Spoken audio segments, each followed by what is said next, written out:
আমরা এখানে কিচেনের কিছু ইউনিফর্ম শেপ আছে, যেগুলো হচ্ছে যে you shape, L shape, island kitchen, হ্যাঁ, বিভিন্ন ধরনের শেপ। আমরা আমাদের কাস্টমারের যে কিচেনের যে এরিয়াটা, ওটাকে আমরা চিন্তা করেছি যাতে ক্লামজি না হয়। তো ক্লামজি না হওয়ার জন্য আমরা যেই চিন্তা করেছি যে এটাকে আমরা এল শেপের একটা মডিউলার কিচেন লুক দিয়েছি, যেখানে আপনি দেখতে পাচ্ছেন কোনো ধরনের স্ল্যাব বা আরসিসি ঢালাই নাই।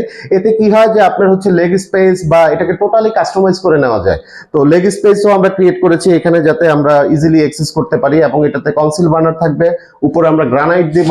এবং আপনি এখানে দেখতে পাচ্ছেন যে মিডল পার্টে আমরা একটা পার্ট করেছি, এবং আপার পার্টও আমরা এখানে ইনক্লুড করেছি। আপার পার্টটা টোটালি স্টোরের জন্য, এবং উপরের যে অংশটা থাকবে ওইখান থেকে আমাদের একটা গার্ডার থাকবে, যাতে আমার এল এর লাইনটা বোঝা যায়।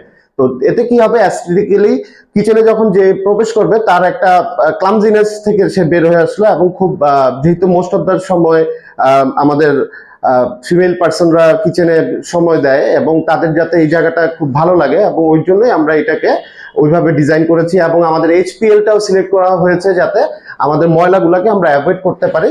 এবং এটা হচ্ছে যে আপনার বিভিন্ন ধরনের লাইটিং এর যে ফেসিলিটিস গুলো আমরা রেখেছি, যে এখানে আপনি চাইলে দেখবেন যে এখানে আমরা প্রোফাইল লাইট ইউজ করেছি। তো এই প্রোফাইল লাইটটা আমরা কাউন্টার টপের আলোর জন্য রেখেছি, এবং এই পাশের যে সেগমেন্টটা, এখানে আমরা যেই লাইটটা ইউজ করছি ওটাই প্রোফাইল লাইট, বাট এটা হচ্ছে ইন্টারনাল স্টোর, এবং এটার সামনে গ্লাসের ফ্রেম থাকবে। তো এই ছিল আমাদের মোটামুটি কিচেন। ইনশাআল্লাহ হোপ ফর দ্য বেস্ট। আমরা এটা কমপ্লিট করার পরে আরেকটা ব্লগ নিয়ে আসবো।